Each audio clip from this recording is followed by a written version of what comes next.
Graça e paz, minha irmã, meu irmão, bom dia, paz, Senhor Jesus. Hoje, no devocional de hoje, 16 de janeiro, nós vamos orar o Evangelho de Marcos. Marcos, capítulo 4, versículo 37. Amém? Eu oro ao Senhor que Jesus perdoe os meus pecados, as minhas falhas, que o Senhor Jesus lave-me com o teu sangue, que não seja eu falando, mas seja o Senhor através de mim. Eu submeto-me ao Espírito Santo, que o Espírito Santo me use e me capacite, em nome de Jesus. Me dê o espírito de sabedoria, o espírito de revelação, no pleno conhecimento do Senhor. Que Jesus ilumine os olhos do meu coração, para que eu possa aqui cumprir o meu chamado, em nome de Jesus. Que não seja eu, seja Jesus, que eu diminua e Ele cresça. Toda honra e toda glória ao Senhor. A palavra do Senhor nesse dia de hoje fala: levantou-se grande temporal. Amados, a tempestade se submete a Jesus. O versículo é o 37, mas para que possamos entender a palavra, vamos ler a mensagem toda. Naquele mesmo dia, ao cair da tarde, pediu aos seus discípulos: passemos para outra margem. Jesus partiu do território da Galileia. Quando ele fala passemos para outra margem, para que vocês possam entender, Jesus está pedindo o quê? Jesus partiu da Galileia com o objetivo de ir até a margem leste do Mar da Galileia, a região dos Gerasenos. Marcos 5, versículo 1. Então despedindo-se da multidão, o levaram no barco assim como estava, e outros barcos o seguiam. Deixa eu só arrumar aqui o meu... Estou aqui com minha Bíblia hoje no suporte. Aconteceu que levantou-se um tremendo vendaval. Olha só, os discípulos estavam indo com Jesus no barco. E aconteceu o quê? Aconteceu que levantou-se um tremendo vendaval, versículo 37, a palavra de hoje. E as grandes ondas se jogavam para dentro do barco, de maneira que este foi se enchendo de água. O mar, ou grande lago, da Galileia, localizado numa bacia cercada por montanhas,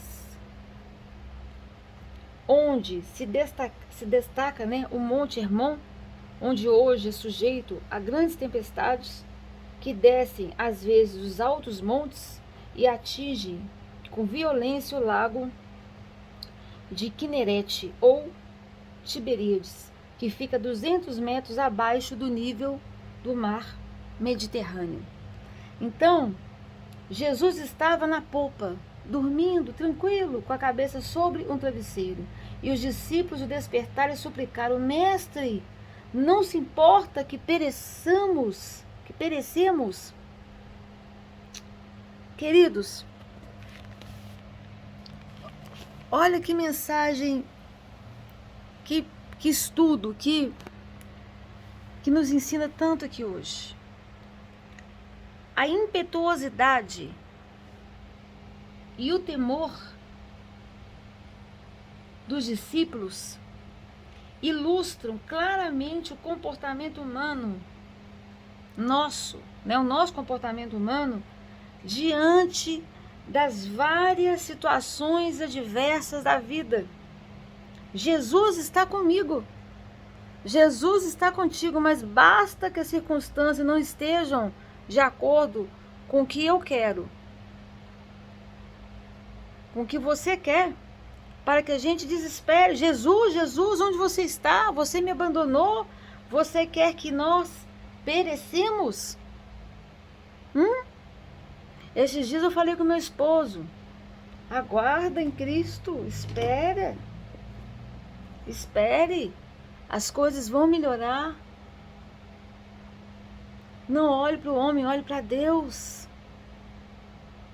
Ele está no barco. Estamos atravessando para outra margem. Amém? Então, o Senhor não está vendo? Não é assim que acontece? O Senhor não está vendo? Em contraste, temos a segurança tranquila de Jesus ao nosso lado. Lá em Lucas 8:23. Mais tarde, amados, a igreja primitiva veria nessa experiência um grande consolo diante das terríveis perseguições que sofreria por amor a Cristo.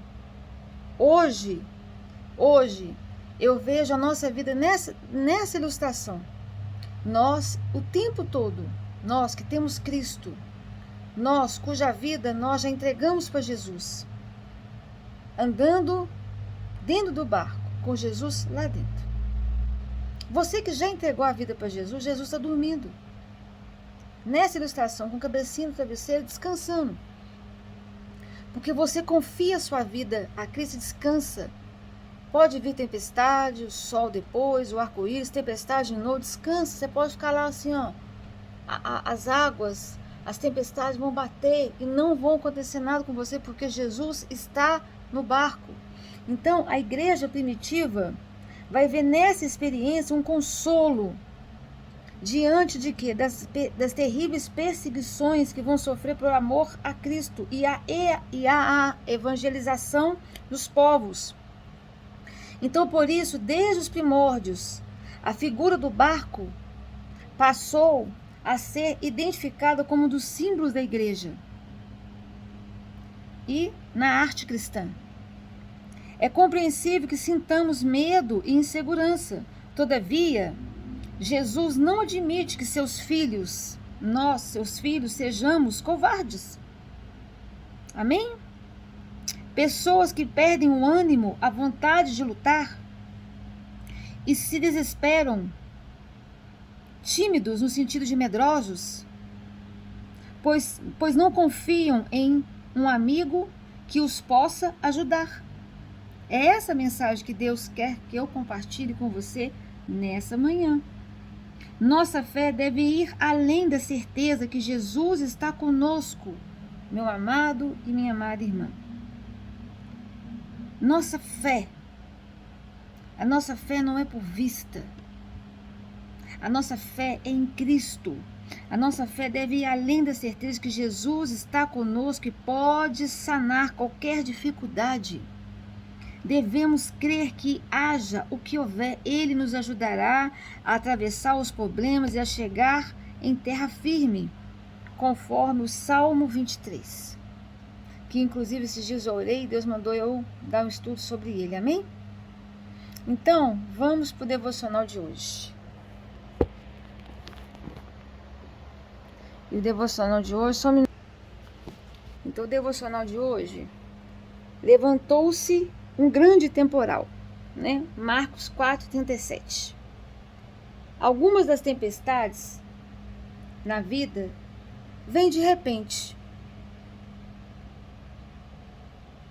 Exemplos: uma grande dor, um desapontamento amargo, uma derrota esmagadora. Outras vêm devagar, aparecem nos recortes do horizonte, pequenos como a mão de um homem, que parecia tão insignificante e se espalha cobrindo o céu, e muitas vezes nos confunde. Contudo, é na tempestade que Deus nos prepara para o seu serviço. Quando Deus quer um carvalho, Ele o planta no lugar onde as tormentas o fustigarão e onde as chuvas baterão contra ele. Amém? E é no meio da batalha contra os elementos que o carvalho ganha suas fibras rijas e se torna o rei da floresta. Quando Deus quer aperfeiçoar um homem, ele o coloca em alguma tempestade. Ele não coloca no conforto de uma boa poltrona, não. Ele coloca na tempestade. A história dos grandes homens é sempre de rudezas e asperezas. Eu sei bem como é isso. Nenhum homem se faz enquanto não tiver passado pelas ondas da tormenta e encontrado a resposta da sua oração. Ó Deus, torna-me, quebranta-me, faz-me. Certo francês pintou um quadro de grandeza incontestável. Ali figuram oradores, filósofos, mártires, pessoas que se destacaram em alguma fase da vida. O fato notável a respeito do quadro é o seguinte: cada homem que se destaca por sua habilidade, destacou-se primeiro por seu sofrimento. No primeiro plano está o homem a quem foi negada a entrada na terra prometida, Moisés. A seu lado está outro tateando em seu caminho, o cego, Homero. Ali está Milton, cego e de coração partido. Depois vem a figura de um que se ergue entre os demais. E qual é a sua característica? Seu rosto está desfigurado, mais do que o de qualquer outro. O artista poderia ter escrito debaixo de sua obra-prima: frutos da tormenta. As belezas da natureza surgem após a chuva. A beleza da montanha nasce na tempestade. E os heróis da vida são os que foram açoitados pela tormenta e marcados pela batalha. Todos nós já estivemos na tempestade e em meio aos açoites dos ventos, não é verdade? Quais foram as consequências? Ficamos feridos, cansados e abatidos no vale. Ou nos erguemos aos picos de uma vida mais rica, mais profunda no vale. Ou nos erguemos aos picos de uma vida mais rica, mais profunda, mais estável. Eu estou retificando aqui. Nós nos tornamos mais ternos e compassivos para com os feridos da tormenta e marcados da batalha? E aí eu quero orar por você. Só pode consolar quem simpatiza, só simpatiza quem também sofreu. Por isso nos consola os homens de dores, a saber, Jesus Cristo. Pois nossas dores ele padeceu. E na fornalha da aflição, Deus nos prepara para levarmos também consolações. Amém? É interessante que Deus nos envia pessoas que já sofreu aquilo que nós um dia também sofremos.